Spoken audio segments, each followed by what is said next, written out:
Bom dia a todos mais uma vez. Possa o Espírito de verdade continuar nos iluminando, nos intuindo em mais estas nossas reflexões, em mais este nosso estudo sobre o Evangelho do Mestre dos Mestres. Que possamos aqui mais uma vez reflexionar da melhor maneira possível, baseando no que Allan Kardec chama de força do Espiritismo, uma vez que a força da doutrina espírita está em sua filosofia, na filosofia espírita, e é exatamente em cima disso que nós embasamos o nosso estudo, fortemente na filosofia espírita, para que assim consigamos extrair ao máximo os conteúdos da doutrina espírita. Mais uma vez, só recordando que o nosso estudo aqui tem o objetivo da interiorização, ou da sentimentalização, ou da introjeção das ideias. Nosso papel aqui não é ficar relatando o que está escrito no Livro dos Espíritos, ou no Evangelho segundo o Espiritismo, ou até mesmo em qualquer uma obra catalogada como obra espírita, mas sim que consigamos introjetar estas ideias, como eu também gosto de chamar, sentimentalizar, ou seja, não só intelectualmente conhecer a letra, saber a letra, conhecer a letra, mas sentir esta letra, sentir esta ideia, que deixa de ser uma letra intelectualizada e passa a ser uma ideia em nosso interior.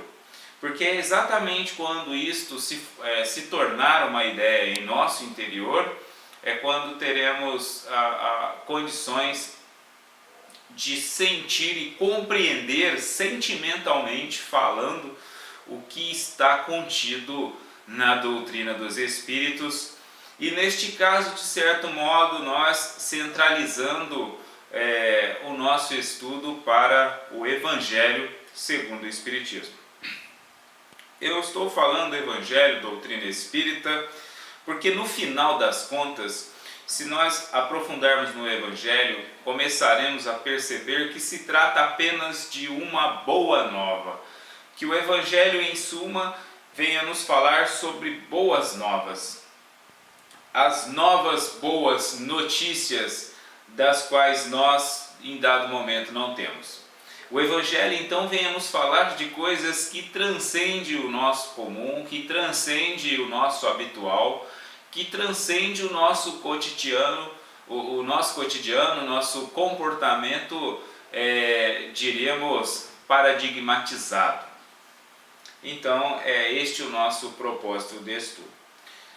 Nós iniciaremos hoje no capítulo 5º, item 11, no subtítulo Esquecimento do Passado. É um título muito interessante, como toda obra muito interessante, mas aqui eu faço esta menção por conta, ainda existe muita dúvida, comumente eu percebo, no tocante ao esquecimento do passado. Eu me lembro de um amigo me perguntando por que o esquecimento do passado. Para mim, a minha visão quanto a isso é muito clara e simples, lógica, do porquê o esquecimento do passado, o quão óbvio isso é. Mas eu reconheço que isso não é comum, porque nós ainda temos os elementos comparativos com culturas tradicionalistas, filosofias, doutrinas e religiões tradicionais. Então, nós, quando utilizamos estes elementos como base comparativa, realmente fica difícil de dar um certo sentido mais profundo para o esquecimento do passado. Mas quando nós nos desvencilhamos por completo destes tradicionalismos, que, diga-se de passagem, bastante arcaicos, uma vez que tem uma persistência secular pela mesma tradição, quando a gente desvencilha disso, fica muito claro. Quando a gente transporta essas ideias para o campo da filosofia, portanto, no campo da lógica racionalizada, a gente começa a perceber o quanto simples isso é. Bom, eu vou lendo e vou comentando alguma coisa sobre. Vamos lá, item 11. É em vão que se aponta o esquecimento como obstáculo ao aproveitamento da experiência das existências anteriores. Kardec já começa dizendo que é em vão que se aponta o esquecimento como obstáculo ao aproveitamento da experiência das existências anteriores. Kardec vai comentar aqui, nós veremos, por exemplo, em todos os aspectos que nós observarmos, só há vantagens, né? O porquê do esquecimento, só há vantagem. Aliás, eu vou comentar aqui na sequência, já fazendo uma prévia, toda vez que eu penso em esquecimento do passado, imediatamente me vem à mente infinita misericórdia. Misericórdia é comumente entendida, compreendida até como algo relacionado ao muito fazer, né? Ou seja, Deus tem misericórdia, então Ele muito faz. É um feito com intensidade, né? Misericórdia eu nem sei explicar direito, né? É algo assim muito grande, muito legal, muito bacana, muito perdão, como se fosse algo intenso apenas, né? E aqui eu começo, Kardec inclusive faz esta analogia no item 12 aqui, que eu costumeiramente também faço, quando eu analogo a um sistema financeiro, né? Por exemplo, imaginemos a misericórdia como algo assim: eu empresto 1 milhão e estou devendo apenas R$ 1, né? E que se eu não pagar, eu fico com um saldo positivo de R$ 10. E que se eu pagar R$ 1, eu quito 1 milhão. Misericórdia é uma coisa mais ou menos assim. É algo que sempre me é muito diante do pouco ou nada e até do que eu deixo de fazer, né? Infinita misericórdia é algo infinitamente misericordioso de fato. Então é nesse ponto aqui que eu estou observando que Allan Kardec faz uma analogia também ao esquecimento do passado, né? Em se tratando como um ato de misericórdia, é uma forma que nós esquecemos nossos equívocos, nossos inacertos, que perturbaria a nosso atual estado. Para que nossa reencarnação pudesse ser o máximo proveitosa, necessário esquecêssemos todos os nossos inacertos.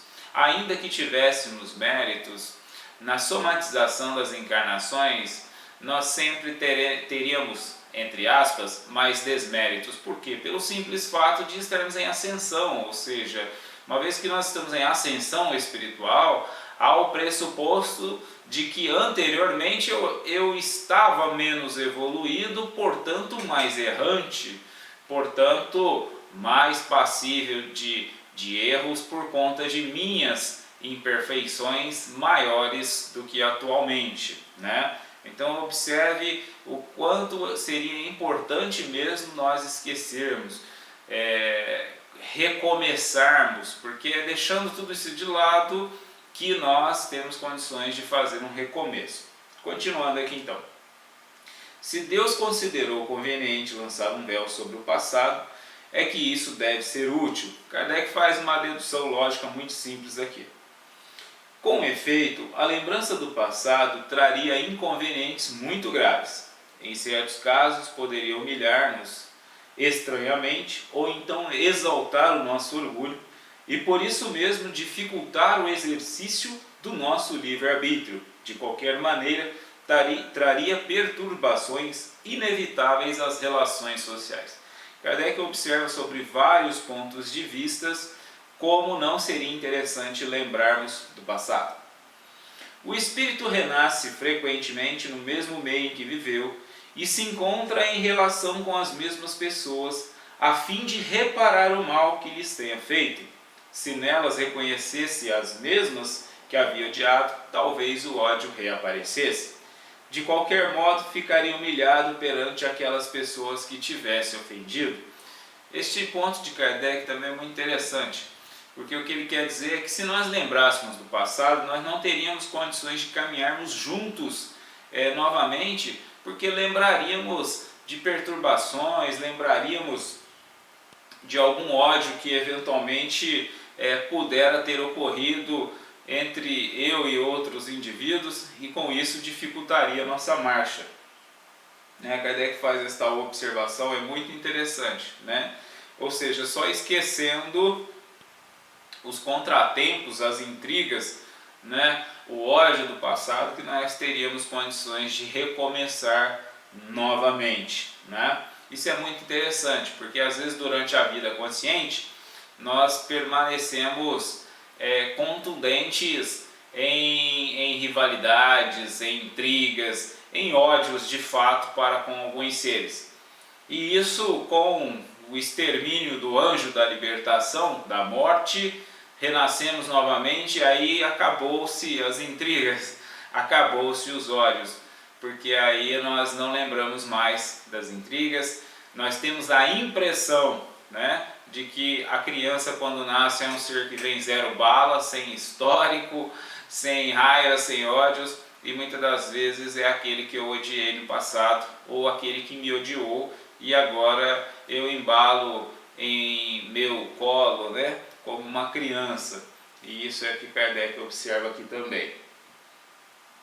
Deus nos deu para nos melhorarmos justamente o que necessitamos e nos é suficiente. A voz da consciência e as tendências instintivas, e nos tira o que poderia prejudicar-nos. Esta observação de Kardec também é muito fantástica, porque o que ele observa de modo bastante sucinto é que Deus nos deu para nos melhorarmos apenas o que necessitamos e o que nos é suficiente. E neste caso apontando a voz da consciência e as tendências instintivas. A voz da consciência ela é muito interessante, porque ao estudarmos o Livro dos Espíritos, na questão 621, Kardec, ao perguntar aos espíritos onde a palavra de Deus, os espíritos respondem na consciência.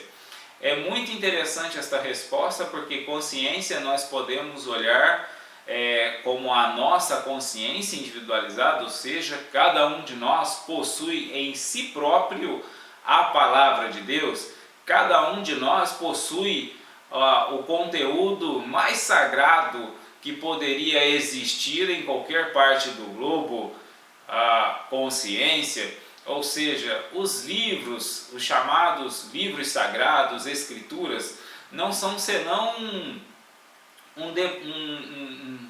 um depositório, diríamos assim, um depósito de informações, de anotações, de reflexões que provenieram das consciências, das pessoas que ali são chamadas de profetas, enfim.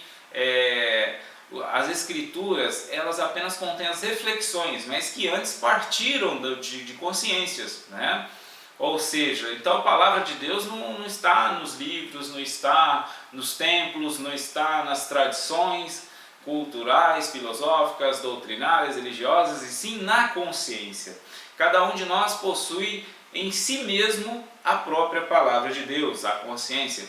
E a consciência, olhando pelo prisma individualizado, olhando pelo prisma da quântica, a quântica reconhecendo que a consciência é um elemento presente em todo o universo, inclusive interativo com tudo que faz parte do universo, a gente pode imaginar também que a palavra de Deus é aquilo que está presente em toda parte e que nós, individualidades, abarcamos parte deste todo, É uma reflexão bem interessante se a gente aprofundar na consciência, mas aqui só para dizer que tanto olhemos de modo expressão universal ou de modo expressão individualizada, a consciência é a palavra de Deus de qualquer modo, e é isto que nos é suficiente, No caso aqui, Kardec mencionando para a individualidade. A voz da consciência e as tendências instintivas, porque as nossas tendências instintivas não são senão nossas memórias pregressas, nossas memórias armazenadas em vidas pregressas, das quais nós trazemos para a atualidade refletindo de modo instintivo, automático, dando-nos condições de realizarmos aquilo que nós precisamos realizar, né? E Deus também, em contrapartida, nos tira tudo aquilo que nos prejudica. Por exemplo, memória consciente de que odiamos uns aos outros. Não precisa disso, isso não vai adiantar em nada o nosso progresso, então cabe muito bem um esquecimento, né? Ou seja, aqui seria uma coisa que daria margem para muitas reflexões, mas só para nós compreendermos o quanto o esquecimento do passado nos é muito importante, nos é muito devido e de fato nos é um ato de infinita misericórdia. Continuando. O homem traz ao nascer aquilo que adquiriu, ele nasce exatamente como se fez. Esse ponto é muito interessante, tá? O homem nasce exatamente como se fez, ou seja, eu nasço exatamente como eu me construí em vidas pregressas. Eu nasço exatamente como eu fiz, vou utilizar a expressão merecer, mas não no sentido de merecimento, que é bonzinho, que é malzinho, mas no sentido que eu sou, aquilo é a consequência de todas as minhas ações pregressas. Ou seja, eu nasço exatamente do modo que eu articulei minhas ações pregressamente. Tudo que eu fiz em vidas passadas, na vida anterior, na erraticidade, na vida espiritual, nasci exatamente de acordo com as minhas ações, ou seja, eu nasço exatamente em conformidade, sendo isto uma consequência de todas as minhas ações pregressas. Cada existência é para ele um novo ponto de partida, muito interessante. Cada existência é um novo ponto de partida, que na obra Missionários da Luz e tantas outras, os espíritos chamam de recapitulação, né? Ou seja, cada vez que eu renasço, que eu reencarno, é um ponto de partida inicial, né? Pouco lhe importa saber o que foi. O outro ponto interessante, não interessa mesmo saber o que foi, porque depois eu vou recomeçar. Então, para eu recomeçar, construir mais uma etapa, o que eu já fiz não me é interessante, né? Pouco importa saber o que foi. Se está sendo punido é porque fez o mal e suas más tendências atuais indicam o que lhe resta corrigir em si mesmo. Então, se ele nasce numa condição a qual de algum modo lhe oferece uma certa carga punitória, é porque nós inacertamos no passado. E estas nossas más tendências atuais indicam o que resta corrigir em nós, ou seja, alguma característica que a gente observa que é uma má tendência. Então é isto que resta corrigir. Aquilo que nós já conquistamos não necessita de correção, portanto, bola para frente, né? Ou seja, é interessante que nós percebamos o que resta corrigir. O que já foi realizado não nos interessa, porque já são conquistas que já fazem parte de nós, espíritos imortais, né? Então, para nós pouco importa. O que importa é continuarmos galgando esta escala evolutiva e precisamos observar o que nós precisamos corrigir para continuar galgando esta escala evolutiva e não ficar, diríamos entre aspas, vangloriando aquilo que nós já conquistamos, porque isso iria fazer com que eu perdesse tempo e não continuasse galgando esta escala evolutiva. É sobre isso que ele deve concentrar toda a sua atenção, né?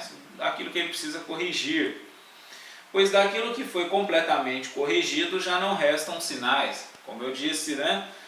Não restam sinais daquilo que nós já corrigimos. Para nós já é automático, já faz parte, é o óbvio, é natural, a gente nem para pensar mais.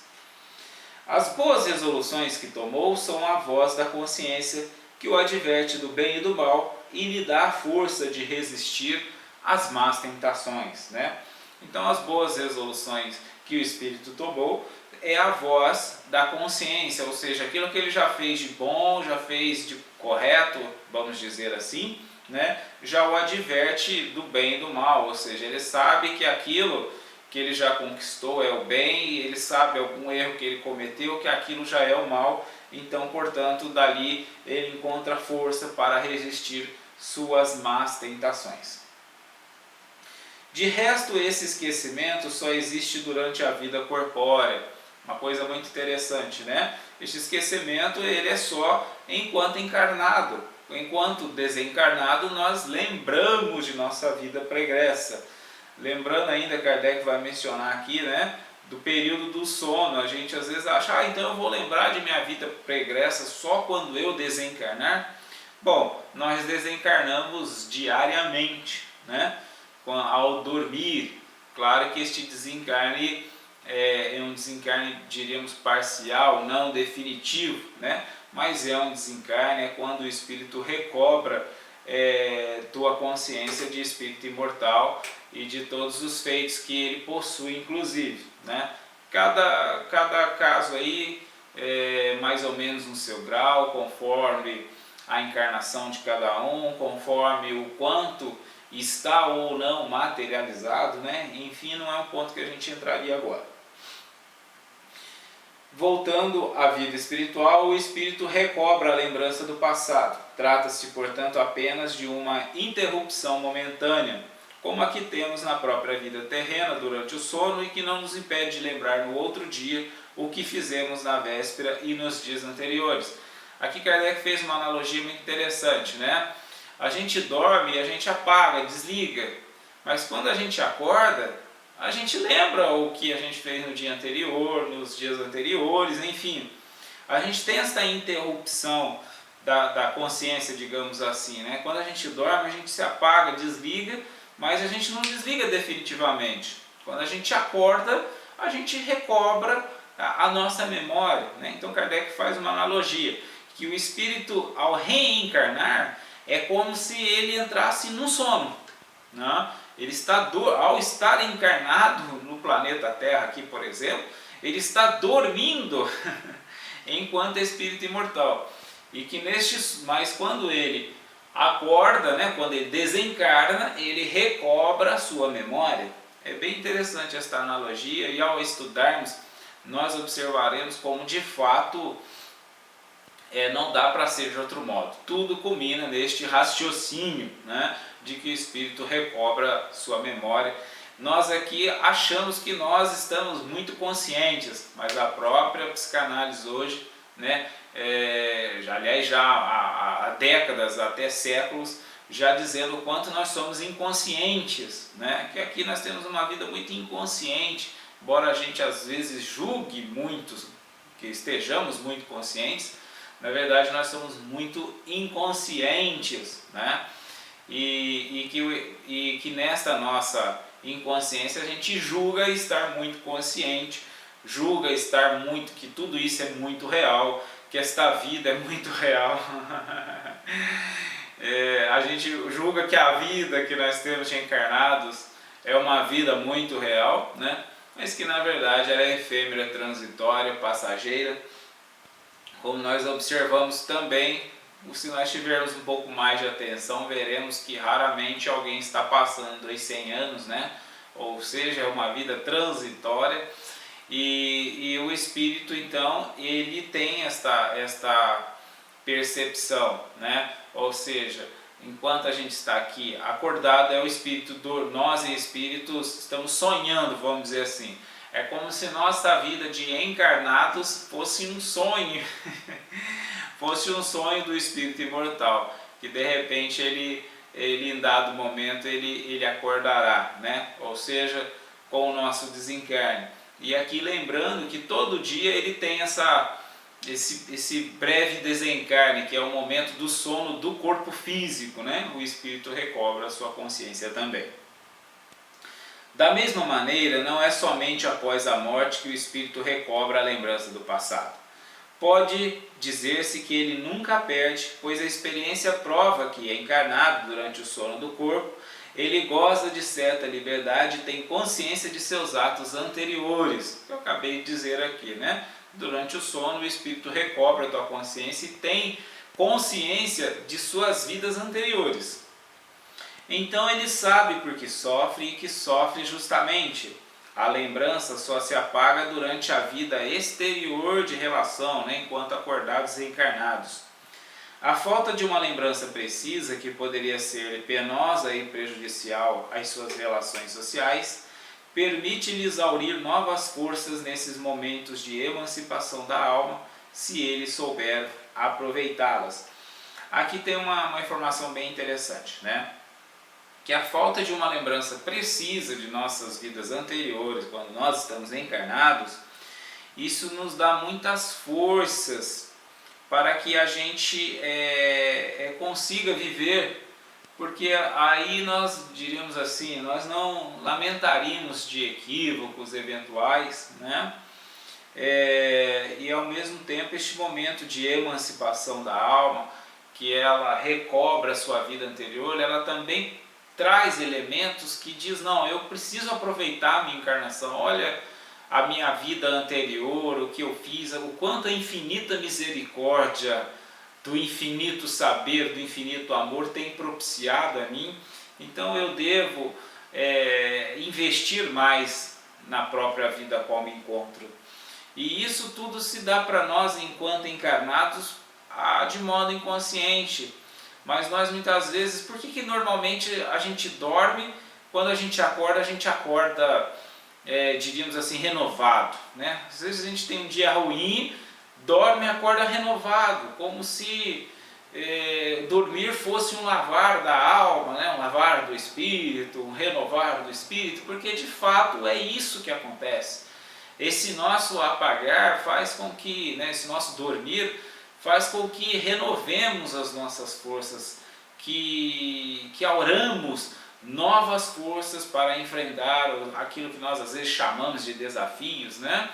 Eu digo chamamos de desafios porque tudo, absolutamente tudo, são meros pontos de vista. Nós podemos olhar a vida de infinitas formas. Eu posso olhar a vida como uma oportunidade misericordiosa constantemente e olhar para todos os desafios como maravilhosíssimas oportunidades de ascensão espiritual. São meros pontos de vista. Eu posso olhar uma pequena situação da vida e dizer que é um momento de desafio, ruim, difícil, etc. e tal, mas posso olhar também e dizer que são maravilhosíssimas oportunidades das quais rirei muito em dado momento. São oportunidades maravilhosíssimas de ascensão espiritual de mim, espírito imortal que sou. Então nós observamos o quanto a infinita misericórdia, como eu havia dito, ela tem investido em nós, né? Ela investe constantemente em nós, e com isso às vezes nós com isso sempre temos condições de renovar, de aurir novas forças, de continuar nossa caminhada. E como eu disse, sempre que eu penso em esquecimento do passado, imediatamente me vem à mente a infinita misericórdia. Porque onde quer que nós olhemos, nós veremos a infinita misericórdia. O nosso achar, às vezes, que nossa vida está ruim, o nosso achar que nossa vida está difícil, ou sempre foi difícil, é um pensamento que nós, encarnados, inconscientes, fazemos de modo não muito acertado, ou diria de modo bastante equivocado. Porque na verdade nós somos espíritos imortais, então qualquer desafio que nós estivermos aqui perpassando, como menciona Kardec no item 11, foi exatamente nós quem criamos aquela, nós nascemos exatamente do modo como nós nos fizemos, né? Como ele diz aqui no primeiro, segundo, terceiro, quarto parágrafo do item 11, o homem traz ao nascer aquilo que adquiriu, ele nasce exatamente como se fez. Então se nós pensássemos assim, não, mas o jeito que eu me fiz não está legal para mim, bom, nós temos o livre-arbítrio e pensar junto com a razão, junto com a lógica, que como eu faço para modificar este quadro? Fazer as coisas das quais faça com que este quadro modifique, ou seja, que eu tenha a ação né? A gente, não vou aprofundar agora, mas são as ações virtuosas. Ao identificar as ações virtuosas, realizando isso, eu farei para mim aquilo do qual eu desejo, aquilo do qual me proporcionará nascer exatamente da melhor maneira possível, da qual todos nós gostaríamos. É claro que aqui a gente enveredaria para uma ideia mais complexa, né? E não é o objetivo agora, só para nós ilustrar um pouco acerca do esquecimento do passado. E aqui o que eu estou tentando fazer é apenas ilustrando que não há afirmativas, não há ideias, não há argumentos que poderia justificar o esquecimento do passado como algo ruim. Se a gente pensasse de modo superficial, mas se eu lembrasse eu não ia sofrer, mas é uma análise isolada. Quando a gente pega um ponto muito isolado, a gente faz uma leitura completamente equivocada. Ah, mas se eu fui um grande sábio da espiritualidade, se eu soubesse disso agora, me facilitaria? Não, não facilitaria. Se você soubesse, aliás, sua trajetória já teria sido diferente, você nem estaria pensando como você está pensando agora. Então por isso que não dá nem para imaginar, supor que se nós soubéssemos seria diferente. Se nós soubéssemos, obviamente eu nem cogitaria que eu deveria saber, né? Enfim, o que eu estou querendo dizer é que quando nós fazemos uma análise isolada, restrita, ela é completamente equivocada.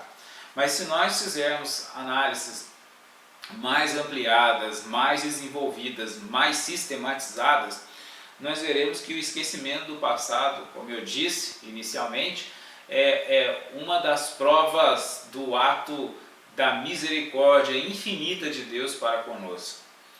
Aliás, eu dei um exemplo aqui muito simples do próprio sono. Ao dormir, né, renovamos nossas forças, revitalizamos nossas energias para continuarmos nossas vidas, para continuar nossa trajetória, que às vezes em dado momento nós permanecemos um tanto insistentes e persistentes a algumas efemeridades, mas em dado momento da vida, a vida nos leva, nos convida imperativamente, né? Nos convida a reflexionar acerca da nossa trajetória. Isso começa a acontecer quando eu começo a sentir alguma angústia que muitas vezes eu até nem sei de onde que é, né? Ah, eu ando angustiado, eu ando meio deprimido, tá passeando, tá fazendo, tá se divertindo e tá sentindo angustiado, né? Por quê? Porque é o inconsciente dizendo, olha, você não está aí para isso, né? Você está aí para fazer coisas muito melhores e muito maiores do que dispersar sua atenção, do que distrair-se temporariamente, fugazmente. Você está aí para realizar muito mais, você tem um projeto maravilhoso em tua existência. Então não perca tempo com efemeridades, com puerilidades, das quais muito pouco ou quase nada agregará a você, espírito imortal que você é. Nosso inconsciente diz isso para a gente. E aí nós começamos a nos sentir angustiados em dado momento, porque somos nós não atendendo às nossas próprias expectativas de espíritos imortais. Então começa esta cobrança e ao mesmo tempo surgir esta angústia, porque esta cobrança ela é inconsciente e a angústia então é um reflexo desta cobrança inconsciente, da qual vem a nos dizer que caminhos melhores há, que precisamos reformar nossa visão de vida, de mundo, de universo, para, diríamos, aprimorar a nossa trajetória, a nossa caminhada evolutiva. Bom, o esquecimento do passado é um trecho muito pequeno, mas eu vou aqui então adentrar, eu acho que o nosso tempo dá, sobre os motivos de resignação. No item 12, a princípio parece que não tem tanta ligação, mas a gente vai compreender que a resignação ela se dá exatamente pela compreensão de minha atual existência e que por conseguinte, se eu compreender que há um esquecimento do passado, logo eu tenho uma melhor compreensão acerca do presente, logo eu tenho mais base e fundamentação para encontrar-me resignado, ok? Então vamos lá fazer um breve comentário sobre. Pelas palavras bem-aventurados os aflitos, porque eles serão consolados, Jesus indica ao mesmo tempo a compensação que espera os que sofrem e a resignação que nos faz bem dizer o sofrimento como prelúdio da cura, né?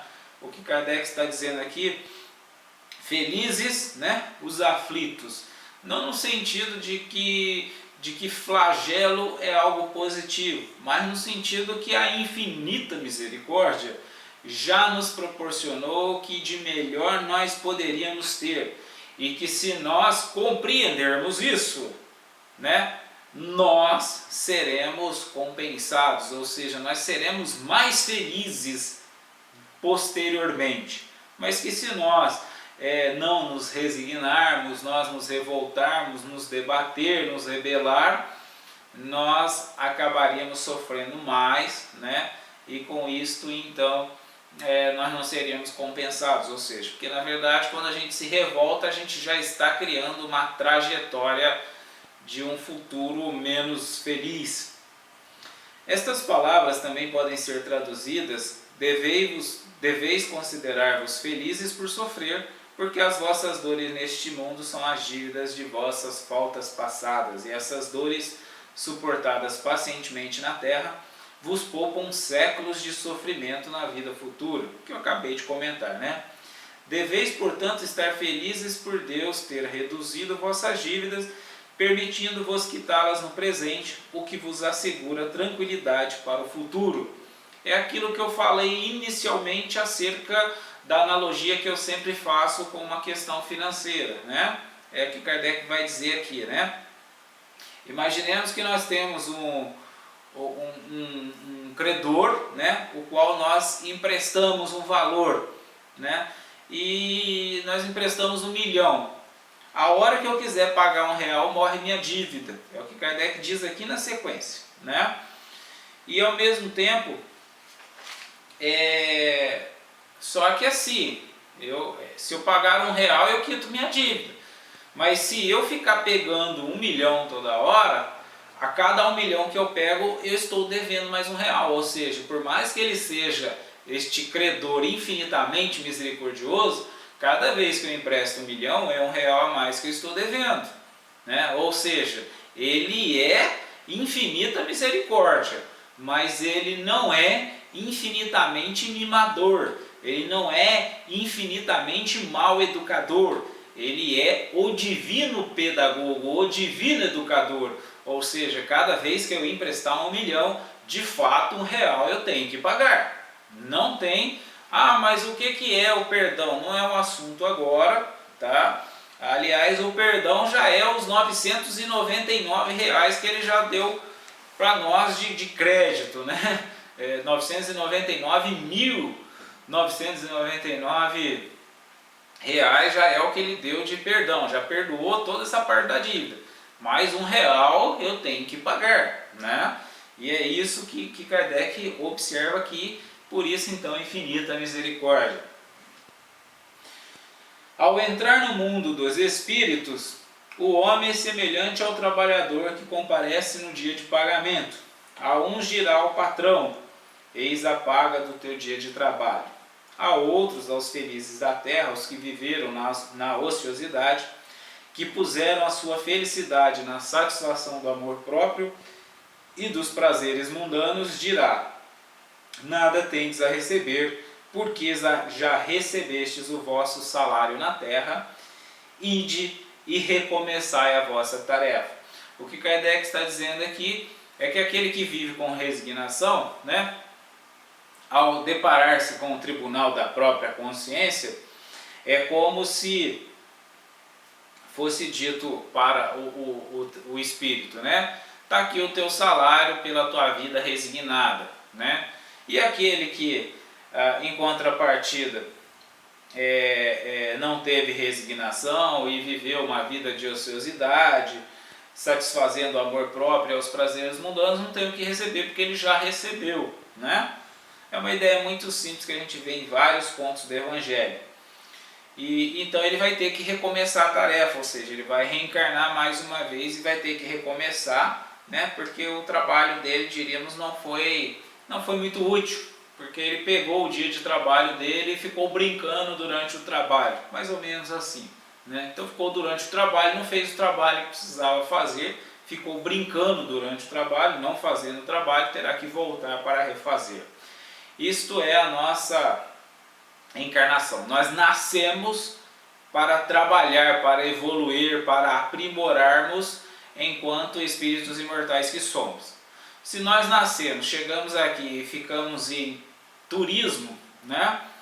E quando retornarmos desta reencarnação, nossa consciência dirá: e aí, o que foi feito? Nada, então volta lá e recomeça de onde você estava, né? Porque você passou esta encarnação e não aprimorou muita coisa, né? Então volte lá e aprimore. Enquanto aquele que aprimora, ele faz um recomeço. Lembra que Kardec diz lá no quarto parágrafo, né, do item 11? Ele nasce exatamente como ele se fez. Então ele nascerá, né, do modo que ele fez. Se ele fez uma vida pregressa melhor, nascerá melhor. Se não fez, nascerá do modo que não fez. Item 13. O homem pode abrandar ou aumentar o amargor das suas provas pela maneira de encarar a vida terrena, né? Então Kardec está dizendo aqui, em outras palavras, que conforme minha compreensão e conforme eu abrando ou aumento o amargor de minhas provas, até porque, como eu sempre falo, as provas podem ser olhadas como algo muito benéfico, muito positivo, porque a prova é exatamente aquilo que me promove. Eu posso olhar para a prova e receá-la, achar que é algo que me afronta, que é algo que me desafia, que é algo que é difícil, mas eu posso olhar para a prova também e dizer: uhul, legal, oportunidade de aprimorar, de novas conquistas, de galgar um novo estado evolutivo, uma nova etapa em minha própria história, né? Então depende do modo que eu compreendo esta prova. Ah, mas se eu for mal, e daí? Foi mal, continua onde eu estava, só não estarei melhor, né? Mas fiz a prova, não tive nota, não passei na aprimorei, continuo onde eu estava, não tem prejuízo nenhum, né? Mas em contrapartida, se eu vou bem na prova, eu ganho uma nova etapa, né? Uma nova conquista. Maior é o seu sofrimento quando considera mais longo. Ora, aquele que se coloca no ponto de vista da vida espiritual, abrange na sua visão a vida corpórea como um ponto do infinito, compreendendo a sua brevidade, sabendo que esse momento penoso passa bem depressa.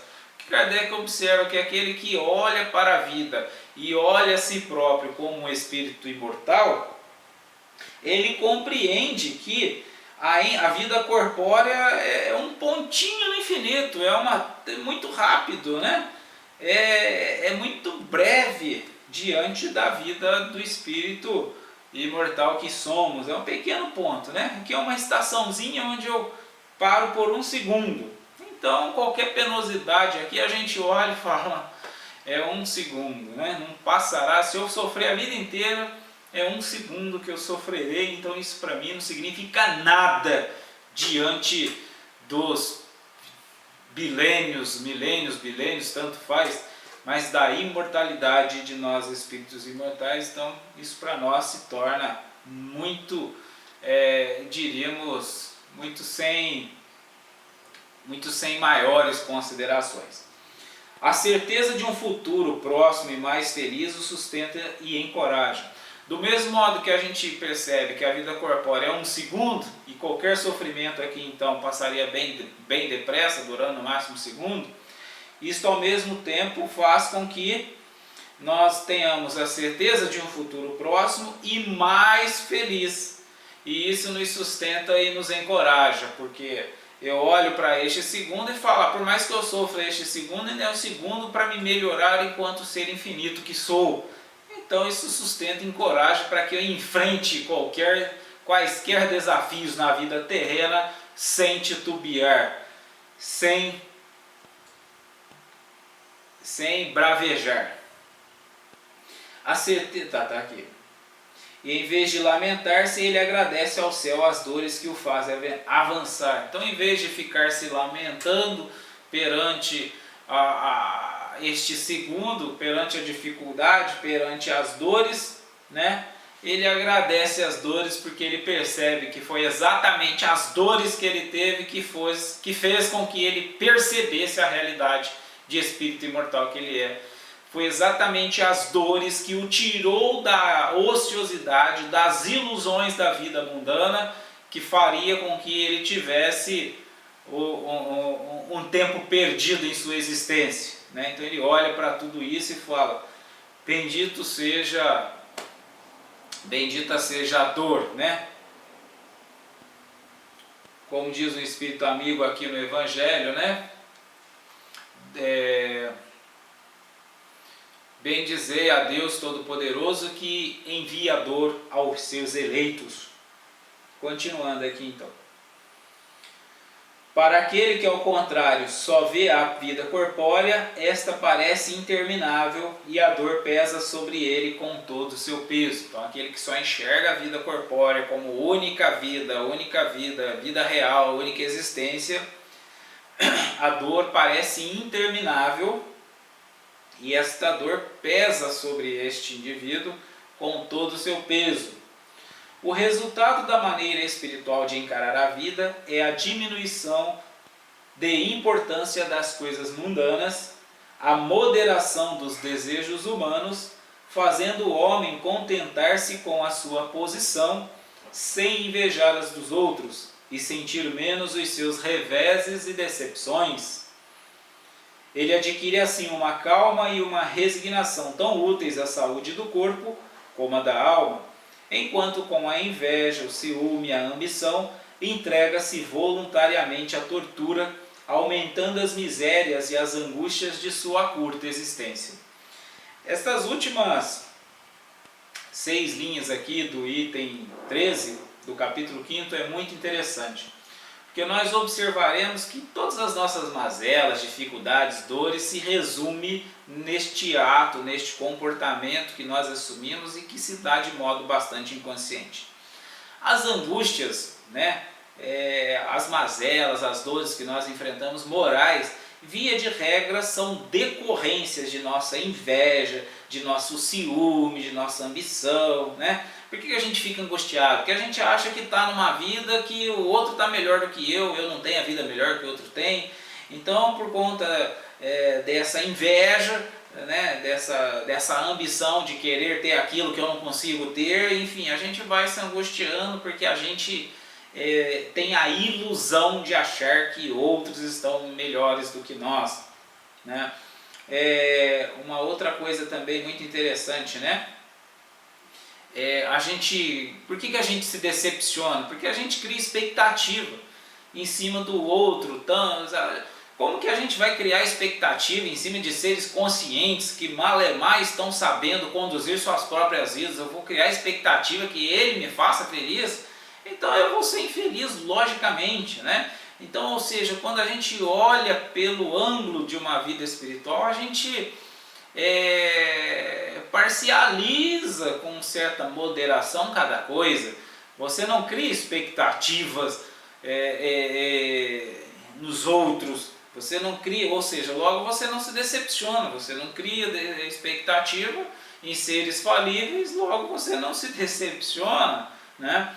Você não tem inveja. Por que você não tem inveja? Aquela conversa secular, fiada, não tem inveja, que nunca funciona, porque todo mundo continua tendo inveja, pelo menos a grande maioria, né?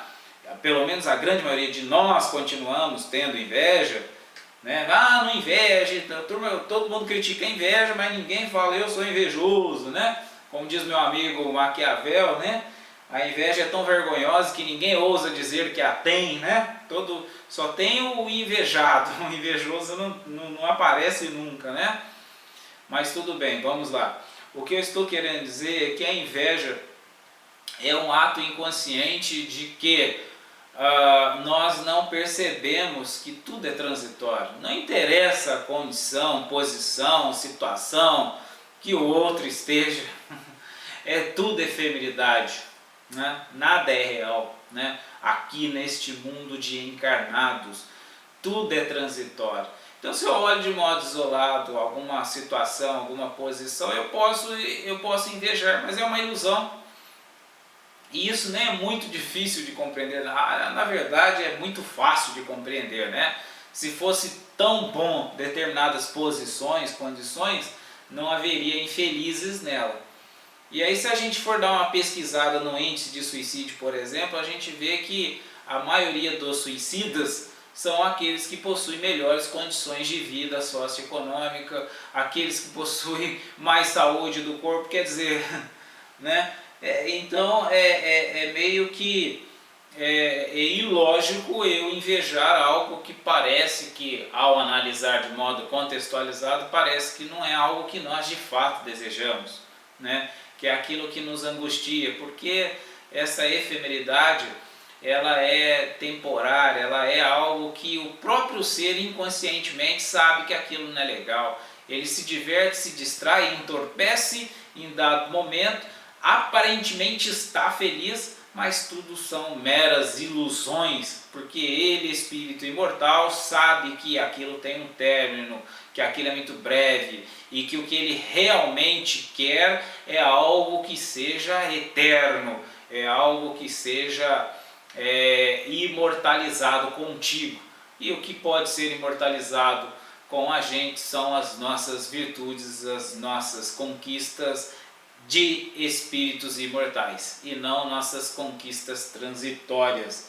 Por isso a gente começa a perceber que compreender a vida pelo ângulo da espiritualidade faz com que tenhamos melhores condições de discernir, de decidir e de galgar a nossa trajetória, caminhar de modo mais acertadamente possível e de modo que nos faça o mais feliz possível, ok? Bom, nós adentraremos, eu fiz alguns comentários nesse sentido, porque nós adentraremos no nosso próximo estudo com o tema o suicídio e a loucura, né? Começando a já fazer um elencar de onde nossas mazelas, de onde nossas dificuldades, por conta de muitas atitudes inconscientes que nós assumimos e nós não percebemos, mas nem por isso deixamos de ter de responder pelas consequências, ok? Bom, agradeço mais uma vez a companhia de todos, muita paz para todos nós.